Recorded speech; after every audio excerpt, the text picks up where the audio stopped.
Okay, some breaking reaction here because Brandon Aiyuk has just spoken publicly for the first time since his holdout began. And we can technically say that the holdout began with mandatory veteran minicamp earlier this month.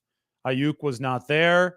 We've heard from Aiyuk through different channels, obviously, social media. I guess that was technically him speaking publicly when he was talking to Jaden Daniels, but he hadn't sat down for an interview until now. The Pivot podcast, hosted by Ryan Clark, it's a former player podcast, had Brandon Aiyuk in the studio. Jaden Daniels was there with him as well, the Washington Commanders quarterback who was Aiyuk's college teammate at Arizona State. But we got some further insight from Brandon Aiyuk into a lot of the recent happenings in this 49ers contract standoff. And the first piece of insight came when the hosts asked him about the "They Don't Want Me" TikTok video. Here's what Brandon Aiyuk had to say in explanation of that video, which came out the other week.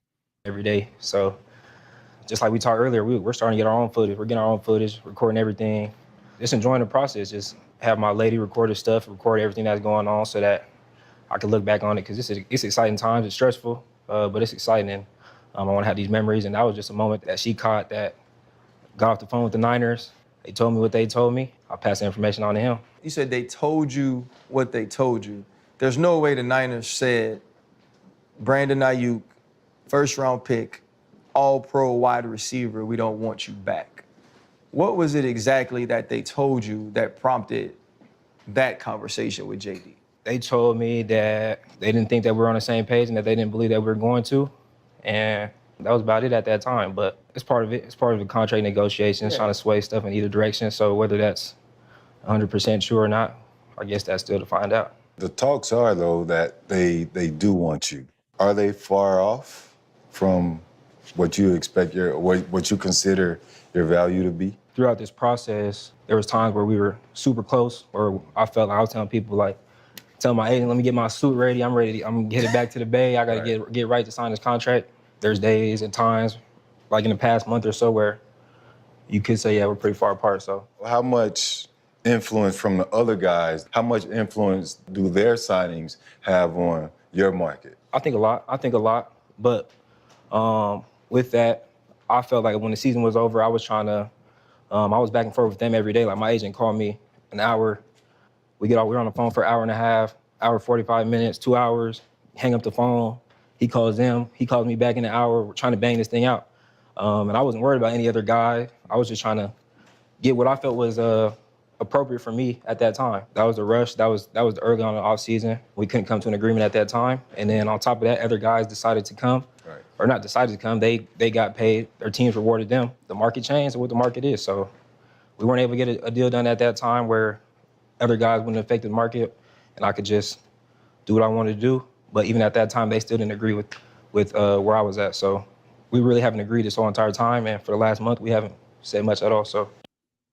All right, many, many interesting things there. Obviously, Aiyuk explains the "They Don't Want Me" video by summarizing that it was part of contract posturing. That's exactly how we analyzed it at the time. So we can put that to rest moving forward. But some of the other details, he shared a lot about the actual process. He said that the 49ers, and keep in mind that this was pre-taped earlier this week before Aiyuk had his meeting with the 49ers, which reportedly went well. But he said that his side and the 49ers haven't talked all that much over the past month because they had been far apart in contract negotiations. But he also said that there were several times over the course of this offseason, going back to when these negotiations started after the Super Bowl, where he thought that he was going to have to get his suit ready, fly to the Bay Area, and be ready to sign the contract. So several times Brandon Aiyuk thought that he and the 49ers were close.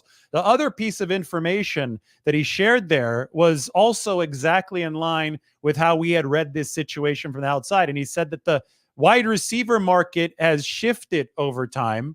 And we talk about Justin Jefferson so much and how that caused a, just tectonic shift at the very top of the market with the $35 million deal, $88.7 million guaranteed, a 69% increase in fully guaranteed money over the previous high water mark with Tyreek Hill. Well, Aiyuk alluded to that when he was talking there with the Pivot podcast. And he said that that shifting market caused him and the 49ers to split apart. What did I say? What have I been saying over the past couple of weeks? There'd be polarization at the top of the receiver market when Jefferson got his deal because Brandon Aiyuk and other receivers, not just him, CeeDee Lamb with the Cowboys, he's negotiating there. Jamar Chase negotiating with the Bengals. These guys would start looking at the Jefferson number as something that they could shoot for, whereas the teams who have no incentive to bid against themselves, like the Vikings, would stay at the other end of the spectrum. They'd stay closer to Tyreek Hill money and below that. So 49ers at one point, according to Brandon Aiyuk himself, were close to getting a deal done, and now they're not. Now, this was pre-taped before the meeting that apparently or reportedly went well earlier this week. Remember, the 49ers still have full leverage in this situation. They control where Brandon Aiyuk is going to play this next season because he's under contract with them for 2024. But it is interesting to hear the evolution of these negotiations from Aiyuk himself. He also mentioned, and I'm going to play this clip here in a second, that he thought that there was something a little disrespectful happening from the 49ers.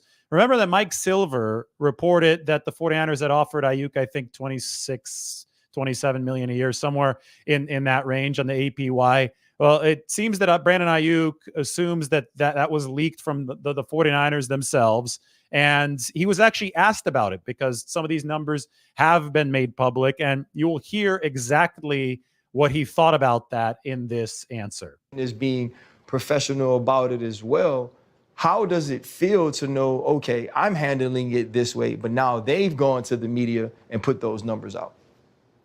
It's a little bit frustrating, especially when we're getting down to details like that, like where we're putting down exact numbers in negotiation, where that's talks between the team and my team, and we're trying to work through a lot of things. So for actual numbers and actual stuff like that to come out, I think that it's a little. I felt it was a little bit disrespectful, a little bit unfair to me. But that's part of it. It is what it is. It's a dirty game. Game. So I just feel like the social media is a way for myself to leverage, me and my team to leverage myself and to leverage what I'm trying to get, because that's the way to get the message out there. That's the way to get the facts out there. And the facts are the facts. So if I'm putting facts out there. So a lot of people have been wondering why Aiyuk has been particularly active on social media as of late. That's his explanation. He says that this contract negotiation is a dirty game. Apparently, he thinks that the 49ers released some of that APY information, the 27 million per year, whatever it was. And he thinks to get his side of the story out there, he has to get on social media and I think that's exactly what we say when we say negotiating through the media. It sounds like, and to me, that's not going to be productive in the long run for either side of this, but that seems to be exactly what's happening and seems to be exactly what Brandon Aiyuk is describing in this case. It's also worth noting that the podcast that you're watching Brandon Aiyuk appear on, the Pivot podcast, they made very clear that it was Aiyuk who reached out to them to come onto the show. So Aiyuk reached out to the Pivot podcast. Aiyuk reached out to the 49ers to set up the meeting earlier this week. And obviously this morning have also updated you on Brandon Aiyuk's Instagram Live, where he was driving into the 49ers facility. Aiyuk explained that on the podcast. Aiyuk said that 49ers strength coach is Dustin Perry. He enjoys working with Dustin Perry in the offseason, and that he was planning to go in and lift at the 49ers facility. It sounds as if Brandon Aiyuk has been going in more often than just today to go lift at the 49ers facility. It'll be interesting to get a retroactive explanation for how often Brandon Aiyuk actually has been in the team facility. Obviously, he was there for the meeting earlier this week. Obviously, he was there today. But the way that he made it sound on this Pivot podcast is that it's just his preferred place of working out. I know that he's been in Arizona working out at ASU at certain points of this offseason, but obviously as we speak right now and potentially moving forward toward training camp, Brandon Aiyuk is going to be working out at the team facility based on some of these dots that we have been able to connect. There's more interesting stuff. This is in response to a question about Brandon Aiyuk's target share in San Francisco. He actually ranked number 23 in total targets, but number 7 in total yards. Aiyuk actually led the NFL in yards per target. So he's playing on a 49ers team that's loaded with weapons. There are a lot of mouths to feed in this offense, and they obviously also do run the ball more than a lot of NFL teams. So the raw numbers for Brandon Aiyuk are not as big as some of the top 3 in that category in the NFL. But the efficiency is at the very top of the league, at least this past season it was. So Aiyuk was asked if he thinks about what he could do on an offense that features him more as far as target share goes, and this was his answer. Yeah, that's what I'm thinking about right now. I have so much more to give. I got so much more to give. That's why I'm like, when you talk about social media and shit, it's a quarterback right there. I'm thinking about what I could do with him. I'm thinking about if the Niners don't want me to come back to play with them, I'm thinking about what I could do. I know what I could do. Yeah. So. And you could thrive as that X in a True X. true X. True X. Put him over there by himself, one-on-one, and let him go to work. Best corners in the league on you. Let him go to work. Now, the context of this is that it's pure fantasy for Brandon Aiyuk as long as the 49ers want to keep him for 2024 because he's already under contract with San Francisco. And this, I don't think they did a terrible job on this podcast, but so many times in these interviews and in Twitter discourse about this situation, people live in this fantasy land of, oh, he can go and pick his team next year. When no, he can't. Again, the 49ers have Brandon Aiyuk under contract, not only for 2024, but potentially for 2025 if they decide to use the franchise tag on him. So the ball is in the 49ers court here. And all this talk about what he might be able to do in a different system where he's featured more often, it's just conjecture. Also, there's a flip side to that coin. Aiyuk doesn't get tackled nearly as much with the 49ers as he would on a team where he gets 70 more targets a year. There's a chance that increases his career longevity. And that would also increase his earning potential, at least over the course of the long run, and a chance to sign yet another contract after this contract, which might be coming up this offseason with the 49ers. So there are two ways to look at it. They only looked at it one way in that interview, but Brandon Aiyuk did say that he thinks a lot about the production that he could put up as far as raw statistics in an offense that featured him more. Just not the way that the 49ers work, though. They were the number 1 offense in football last year, throwing to Aiyuk the amount of times they threw to him, number 23 in target share. Yes, he was the most used 49ers receiver, but on a team with Christian McCaffrey, catching passes, George Kittle, Deebo Samuel, Kyle Juszczyk, Jawan Jennings, we can go through that list. On a team like that, you're not going to be number 1 in target share. You'll be number 20 or number 23 in Brandon Aiyuk's case. I think it's extremely impressive that he still finished number 7 in yards. And that's the testament to Aiyuk. It's a testament to Brock Purdy. It's a testament to Kyle Shanahan's offense. This next quote, people, I think 49ers fans are not going to appreciate. We're talking about, and this is from the Pivot podcast interview, talking about what Brandon Aiyuk is worried about as far as the big picture financially, because obviously the 49ers are in a bit of a salary cap crunch. They obviously have to tread carefully. They've paid more A-listers and have more A-listers on big contracts than any other team in NFL. Brock Purdy's potential new deal is looming next season. So in a hard-capped league, the 49ers have to be wary of how much money is going to go in Brock Purdy and Brandon Aiyuk's direction. And the hosts asked Brandon Aiyuk if he's worried about that big picture. And Brandon Aiyuk, part of his quote was, "I'm worried about me." That wasn't the full quote, but the reason that I play the full video here is to give you full context so that I'm not ripping stuff out of context. Here you go. Good answer. That ain't my business to get into. I'm worried about me right now. Yeah. And when I say I'm worried about me in terms of my financials, I don't know about what the financials they got going on or this person got going on. I don't know about that. I don't know. If you can't afford a Lamborghini, you can't have one. I'm worried about me, and if you can't afford a Lamborghini, you can't have one. If Brandon Aiyuk's goal is to re-endear himself with the 49ers fan base, he's not going to get to that goal by saying stuff like, quote, "I'm worried about me," end quote. And obviously it's true. Like obviously in any contract negotiation, you have to be worried about yourself first. But this is why I think a lot of players try to avoid discussing their ongoing contract negotiations in the media, because it's hard to look good in the eyes of the fans when you state the simple truth of contract negotiations, and that is you have to be worried about yourself. But Brandon Aiyuk has chosen to take this route. He was the one that wanted to it was his idea initially to come on to the Pivot podcast. And one of the things he said was, I'm worried about me. It's like the quiet part that he said out loud. And I'm very, very certain that this will not go over very well with 49ers fans. A little bit later, they asked Brandon Aiyuk if he had to guess, what uniform would he be wearing in the 2024 season? And Aiyuk responded, quote, if I were to take a guess, probably a Niner uniform, end quote.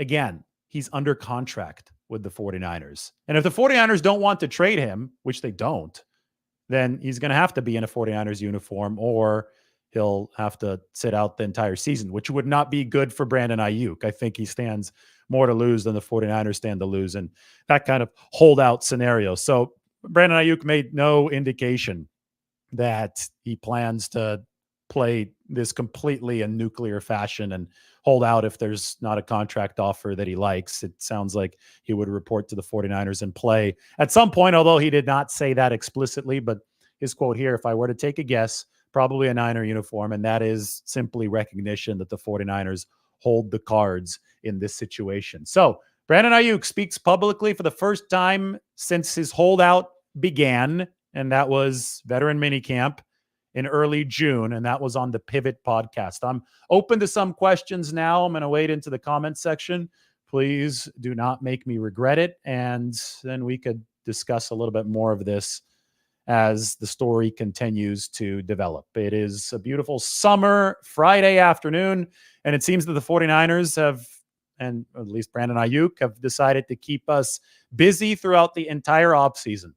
This time last year, things were completely dead, in large part because the 49ers contract negotiation of the offseason, Nick Bosa was completely quiet when it came to the media. Bosa didn't say anything. His agent didn't say anything. The 49ers didn't say anything. It was silent. The year before, it was a little bit louder in the offseason given the Deebo Samuel situation. But even that one took about a month off in between minicamp and training camp before Deebo Samuel finally signed. Aiyuk has managed to keep this in the forefront of people's minds into late June. I mean, we're almost at 4th of July weekend, and people are probably still going to be talking about this. So it's different than it has been in recent seasons, but I am ready to take your questions.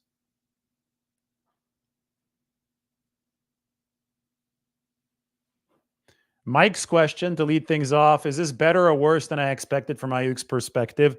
I think it's exactly what we theorized, reported, expected from Brandon Aiyuk. I mean, everything has fallen in line with our tea leaf readings at the time that some of this happened. The example that I'll bring is they don't want me anymore, or they don't want me. I forgot what the exact quote was, TikTok video. We thought that was just a negotiation play, and Brandon Aiyuk essentially acknowledged that it was just a negotiation play.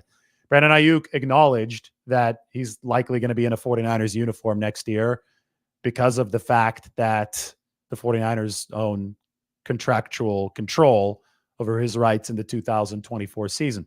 He also divulged, and I think this is partially new, and this is good for the 49ers, probably good for Brandon Aiyuk too, if he wants to sign for big money this offseason. He divulged that at one point, or at least one point, it sounds like maybe at multiple points, he and the 49ers were really close to getting an extension done. He also said that the reason that they're now further apart is because the wide receiver market changed, which is complete verification of our theory that Justin Jefferson deal created some negotiation polarization here. So I think that this was just confirmation from Aiyuk himself, from his mouth, that these contract negotiations and this whole saga has gone the way that it's appeared to have gone from the outside. We've talked about it over the past few months, and now Aiyuk has finally spoken on it.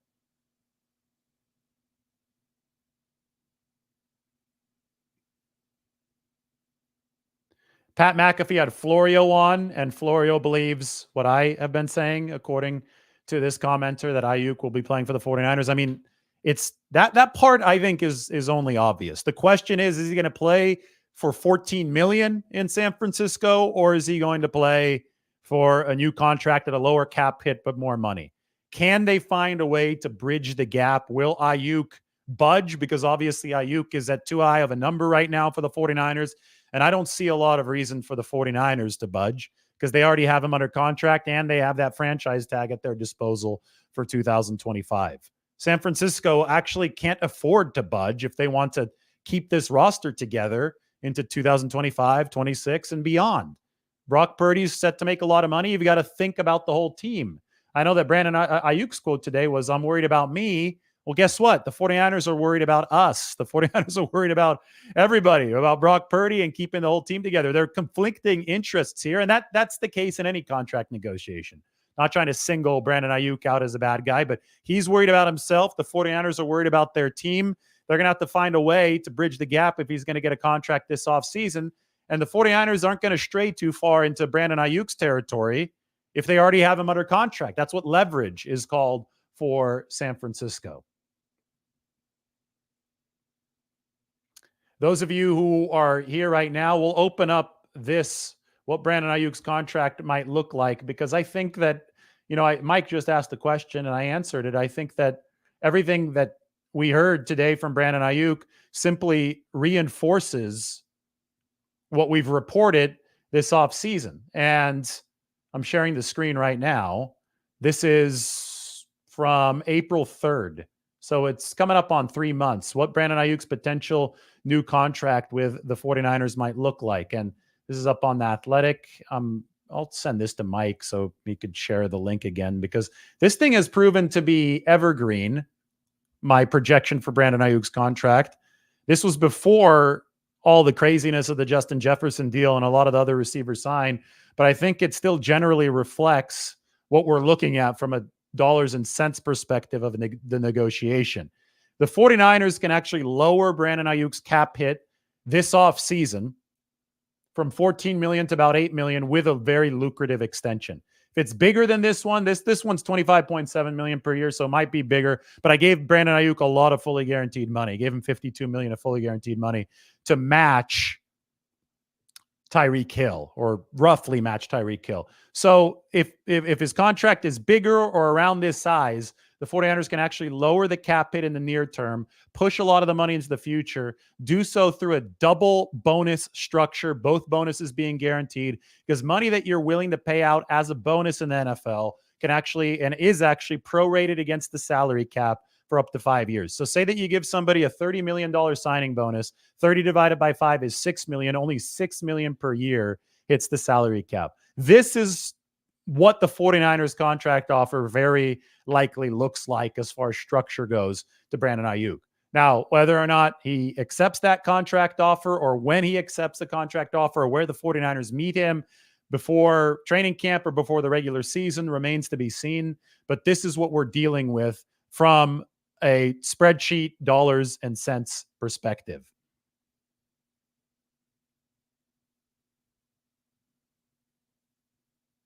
Heck yes, the 49ers can use a lot of money in the wide receiver room. There are other teams in the NFL that are doing this now. Most recently, the Philadelphia Eagles joined the club. They gave A.J. Brown a new contract on top of Devontae Smith this offseason. 49ers have Jawan Jennings at a bargain rate. He's their third wide receiver. The cap continues to go up, too. The reason that a contract structure like this works, not just for Brock Purdy, but the 49ers have done, not just potentially for Brandon Aiyuk, but potentially for Brock Purdy, and the 49ers have already done it for Christian McCaffrey and others. The reason that it works to push money into the future, to stretch it like an accordion into the future, is because the salary cap is consistently rising. And if the salary cap is consistently rising, you'd rather pay the bills later. By paying the bills later, you are essentially taking out a zero-interest loan, and you can afford a lot of money on the wide receiver room, and a lot of money on the running backs, and a lot of money on your left tackle, and a lot of money on your QB. As long as your depth positions are filled up with cost-controlled talent, which what makes this 2024 draft class so important for the 49ers, as long as that is locked down at an efficient price, theoretically, you can afford all of these A-listers. They may not even have to decide between Deebo Samuel and Brandon Aiyuk next offseason, even if they pay Aiyuk now. A lot of people are saying, oh my God, they're going to hit this fork in the road. Guess what? The 49ers don't know yet because they're not there yet.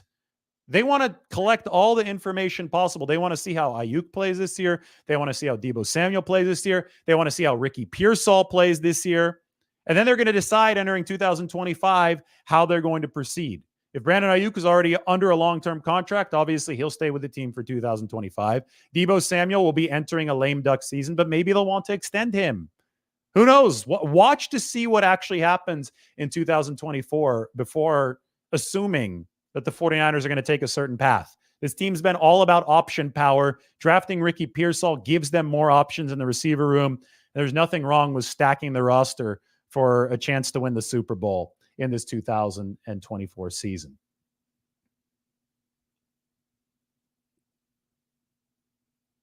As this comment says, you can't find another Deebo. He's a very, very unique player. And, by that stretch, Brandon Aiyuk is a very, very unique player too. I know I've shared this a lot, and I'll share it again. There's every reason to highlight where Brandon Aiyuk is on a per snap efficiency scale.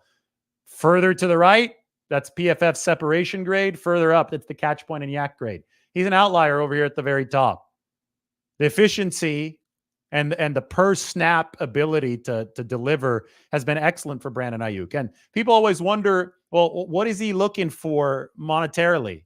It's tough to glean that from these interviews. And we just saw one of them with Brandon Aiyuk because they're never talking specific numbers, but it sure seemed to me that he's inferring that he wants to be near the very top of the wide receiver market. Would be completely unrealistic to ask for money that matches Justin Jefferson's, since that deal was so far and ahead of everybody else's. And let's be honest, Justin Jefferson has 4 1,000-yard seasons already under his belt. Brandon Aiyuk only has 2. Justin Jefferson has been a volume receiver. Brandon Aiyuk, the volume has been high. It was the highest of all 49ers receivers, but hasn't been quite at that level. So, but there's a massive gap in between Justin Jefferson and everybody else. And it makes sense that the receivers who hadn't signed yet will try to bite into as much of that gap as possible with their new contracts. And based on the way that Brandon Aiyuk was talking, based on how he was answering some of the questions of that podcast on the Pivot, where I think they were trying to probe to see where he was, I think he wants to be in that sizable range between Tyreek Hill and Justin Jefferson. I don't think the 49ers want to go there. I think the 49ers want this to be lower. The 49ers ultimately have to agree to go there to give Brandon Aiyuk a contract that big. And if they're not incentivized to do so, if they hold the leverage like they do, Brandon Aiyuk wants that long-term security this offseason. He's probably going to have to come down to their price. It will be fascinating to see where that price ends up being. I'm sure the 49ers might want to pay a little bit of a premium if that's what it takes to get Brandon Aiyuk into training camp on time, so they avoid the whole Deebo Samuel situation and the Nick Bosa situation, where both of those players acknowledged that prolonged contract negotiations negatively impacted their play. But it's still too early to really know how that deadline pressure is going to take effect this time. It's June 28th. Training camp starts on July 23rd. That will mark the first inflection point of deadline pressure. Right now, we're just getting our offseason filled up with drama and interviews that we're not used to, because Bosa was silent at this time of the year. So was Deebo Samuel. So was Fred Warner. And so was George Kittle.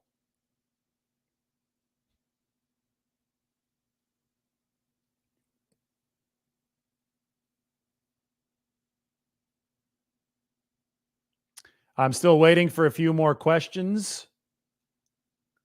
This one from Neil. Aiyuk's best chance at a ring is with the 49ers. He'd rather get more money than have a better chance at a Super Bowl win.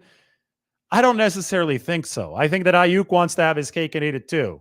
I think he has said that he prefers to stay with the 49ers multiple times now. But he's also trying to posture in contract negotiations to squeeze as much money as possible from the 49ers, as is his right.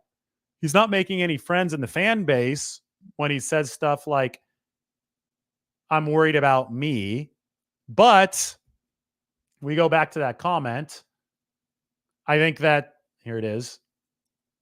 I think that he obviously wants to be in a place that's most lucrative for him, not just from a monetary standpoint, but also from a competitive standpoint. And it's clear that the 49ers are a pretty damn good spot for at least the competitive part of the standpoint. You have to remember that Aiyuk doesn't actually have leverage here. He's trying to create leverage. That's what Deebo Samuel and Tory Dandy, his agent, were trying to do a couple of years ago with the trade request. It hasn't gotten to that point with Brandon Aiyuk. He hasn't requested a trade. In fact, on the podcast that we just watched highlights of, he reiterated that the 49ers are his top choice. He'd most rather play with the 49ers. The exact words there were, this was before the meeting. This was pre-taped. And he said, if the meeting doesn't go well, yeah, then maybe I'll think about Washington and Jaden Daniels. But even if he thinks about that, it's not Aiyuk's choice. The 49ers would have to choose to trade him to one of those teams. So you have to view everything through that lens. The lens of, oh, Brandon Aiyuk doesn't actually control this situation. He doesn't have leverage. He's trying to create it. And when you're trying to create leverage, you might say stuff that you don't necessarily mean, because you want to ruffle some feathers. You want to stir the pot. And I think that that's obviously been what's happened over the past couple months.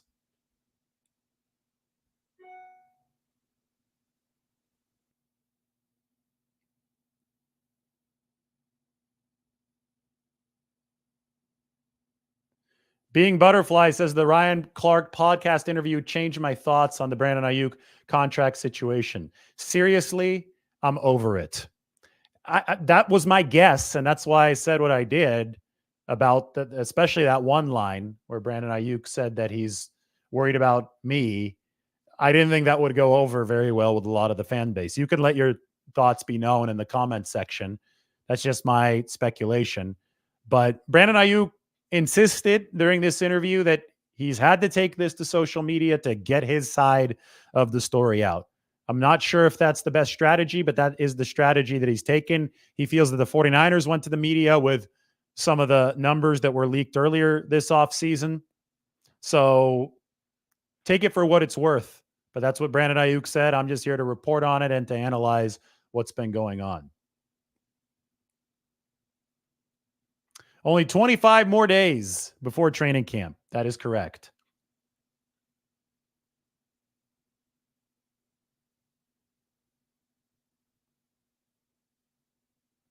Dave says he has no issue with Aiyuk taking care of himself, but it takes two to tango. It does. And I think that's why we can't expect anything to get done imminently, because the holdout has already started, right? The holdout started with veteran minicamp. There's no reason to think that any side will budge from the position that the respective positions that have created this impasse. The positions obviously aren't close. They haven't been talking much over the past month, except for this meeting the other day. There's no reason to think that any movement or any side will budge is going to happen before there's added deadline pressure. You got to change a variable.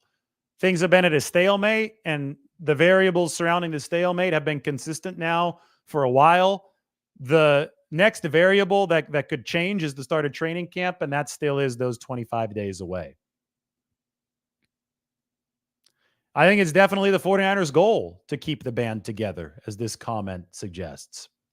So again, let's go back to the top. This is the 49ers update. Brandon Aiyuk speaks publicly for the first time since his holdout on the Pivot podcast. First, Brandon Aiyuk spoke of the "They Don't Want Me" TikTok video that he put out about a week ago. He explained it, and he offered some more insight into the contract situation during that explanation. On every day. So just like we talked earlier, we're starting to get our own footage. We're getting our own footage, recording everything. Just enjoying the process. Just have my lady record his stuff, record everything that's going on so that I can look back on it, because it's exciting times. It's stressful, but it's exciting. And I want to have these memories. And that was just a moment that she caught that got off the phone with the Niners. They told me what they told me. I passed the information on to him. You said they told you what they told you. There's no way the Niners said, Brandon Aiyuk, first-round pick, all-pro wide receiver, we don't want you back. What was it exactly that they told you that prompted that conversation with JD? They told me that they didn't think that we were on the same page and that they didn't believe that we were going to. And that was about it at that time. But it's part of it. It's part of the contract negotiations, trying to sway stuff in either direction. So whether that's 100% true or not, I guess that's still to find out. The talks are, though, that they do want you. Are they far off from what you expect what you consider your value to be? Throughout this process, there was times where we were super close, or I felt like I was telling people, like, tell my agent, let me get my suit ready. I'm ready. I'm gonna get it back to the Bay. I gotta get right to sign this contract. There's days and times, like in the past month or so, where you could say, yeah, we're pretty far apart. So How much influence from the other guys, how much influence do their signings have on your market? I think a lot. But with that, I felt like when the season was over, I was trying to, I was back and forth with them every day. Like my agent called me an hour. We're on the phone for an hour and a half, hour 45 minutes, 2 hours, hang up the phone. He calls them, he calls me back in an hour. We're trying to bang this thing out. And I wasn't worried about any other guy. I was just trying to get what I felt was appropriate for me at that time. That was the rush. That was the early on in the off season. We couldn't come to an agreement at that time. And then on top of that, other guys decided to come, or not decided to come. They got paid. Their teams rewarded them. The market changed what the market is. So we weren't able to get a deal done at that time where other guys wouldn't affect the market, and I could just do what I wanted to do. But even at that time, they still didn't agree with where I was at. So we really haven't agreed this whole entire time. And for the last month, we haven't said much at all. So For the last month, we haven't said much at all. So obviously the explanation of the "they don't want me" video led that answer. It was contract posturing. People freaked out. They read too much into it. We said it was contract posturing at the time.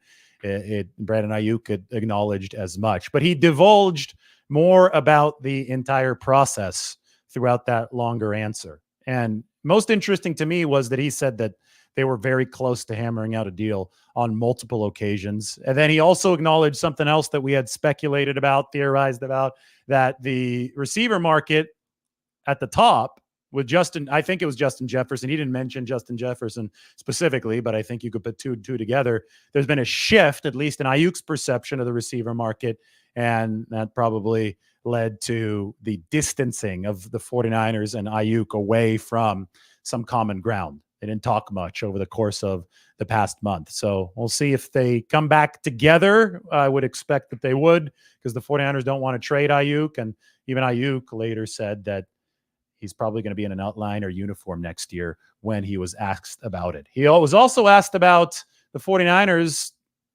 allegedly leaking some of the contract negotiation details. Let's listen in on this, because this explains, or at least provides an explanation for Brandon Aiyuk's logic behind his social media activity during this whole saga. And is being professional about it as well. How does it feel to know, okay, I'm handling it this way, but now they've gone to the media and put those numbers out? it's a little bit frustrating, especially when we're getting down to details like that, like where we're putting down exact numbers in negotiation, where that's talks between the team and my team, and we're trying to work through a lot of things. So for actual numbers and actual stuff like that to come out, I think that it's a little. I felt it was a little bit disrespectful, a little bit unfair to me.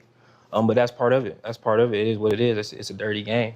Game. So I just feel like the social media is a way for myself to leverage, me and my team to leverage myself and to leverage what I'm trying to get, because that's the way to get the message out there. That's the way to get the facts out there. And the facts are the facts. So if I'm putting facts out there. So Brandon Aiyuk obviously feels that he needs to post on social media to get his facts out there. The problem is, and this is my opinion, this is my take on it, George Kittle didn't need to negotiate through the media. Fred Warner didn't need to negotiate through the media. Obviously, we saw it with Deebo Samuel and the trade request. So, I mean, technically he did, but he ended up getting his money. But then Nick Bosa did not need to negotiate through the media. I think leverage is leverage. The situation is what the situation is, regardless of what information either side puts out there. At the end of the day, you need both the 49ers and Brandon Aiyuk to sign on the dotted line of a contract where you agree to terms. APY, fully guaranteed money, all that stuff. And anything else is noise that could potentially hurt you if you're Brandon Aiyuk. It could lessen the fan base's opinion of you. That could hurt your marketability as a player. It can also lessen the team's opinion of you if you go too crazy with it. Now, I think the 49ers understand that there can be emotions involved in this situation. I think that the news coming out of the meeting earlier this week, that it was reportedly a good meeting from the perspective of both sides. I think that that's promising news for the 49ers, that there hasn't been a bridge burnt here yet. You would hope that wouldn't be the case because of social media, but still, in my view, there's not much good that could come out of social media. But obviously, Brandon Aiyuk shares a different opinion. He was then asked what he could potentially produce elsewhere, since he ranks number 23 in targets with the 49ers this past year, but he had the number 7 amount of yards in the NFL. So obviously they don't throw to him as much, but he's extremely efficient. That is behind the reason of why Brandon Aiyuk is asking for big money. Interestingly enough, Brandon Aiyuk was very, very clear that he does think about what he could produce elsewhere. Yeah, that's what I'm thinking about right now. I have so much more to give. I got so much more to give. That's why I'm like, when you talk about social media and shit, it's a quarterback right there.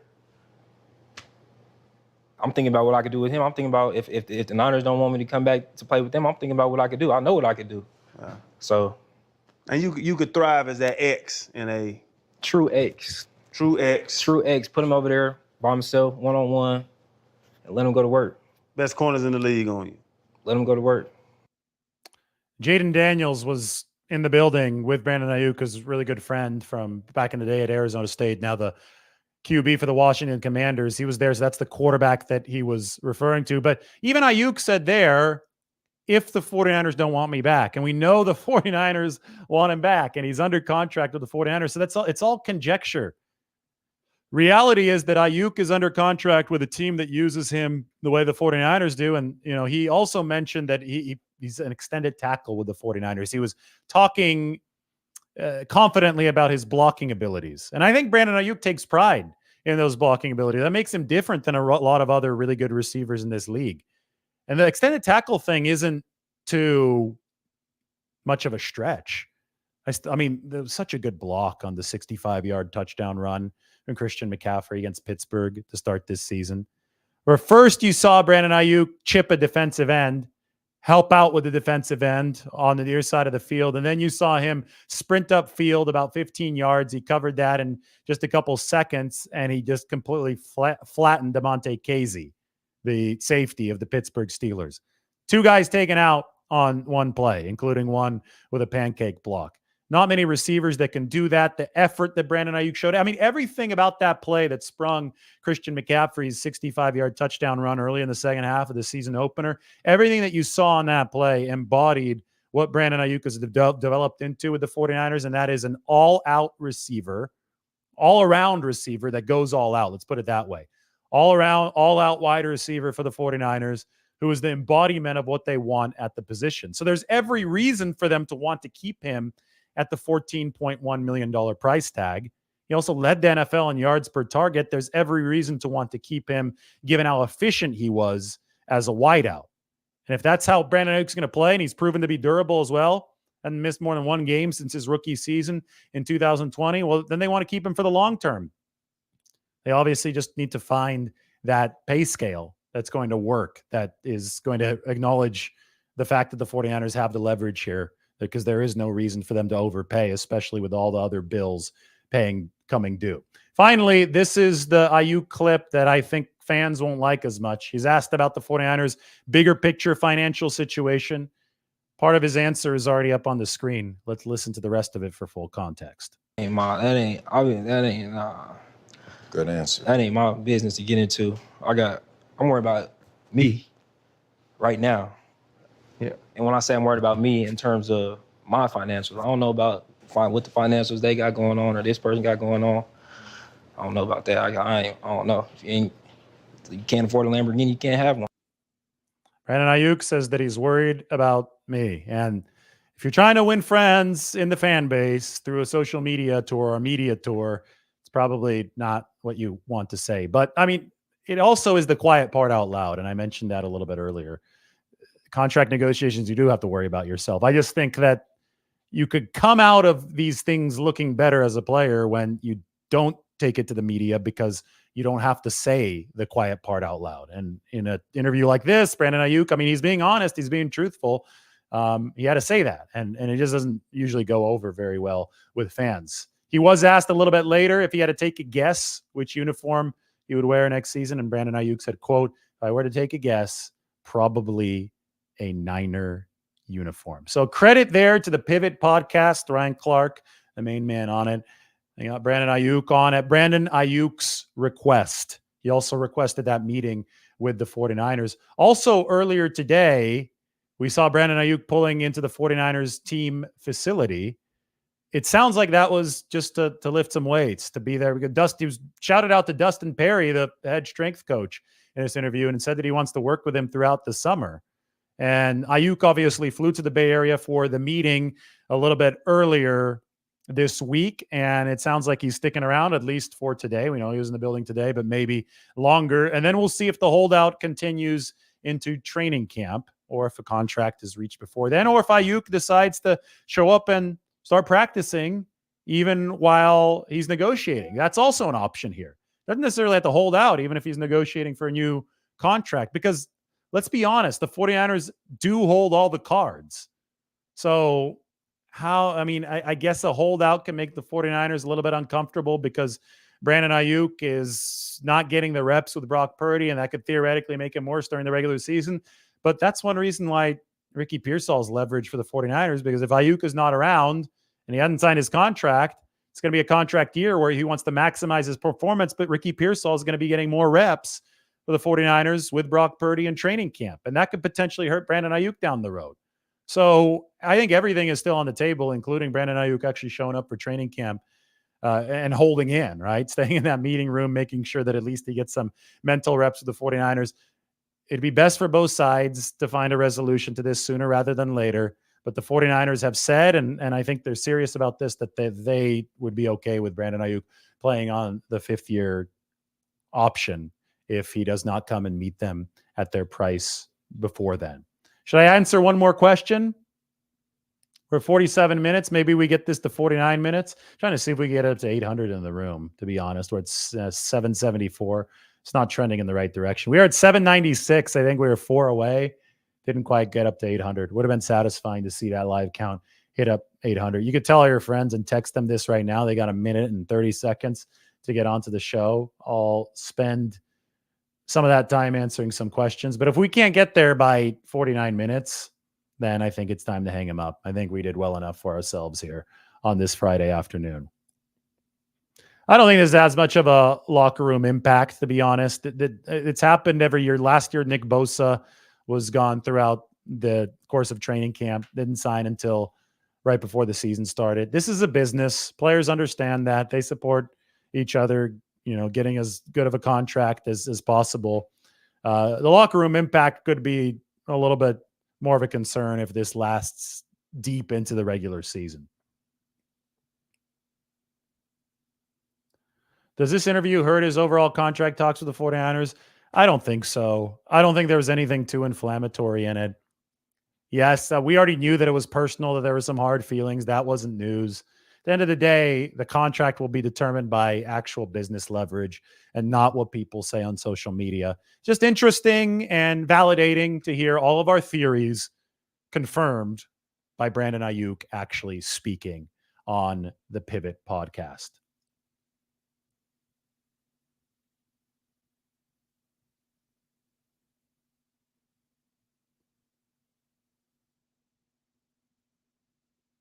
Will the 49ers compromise?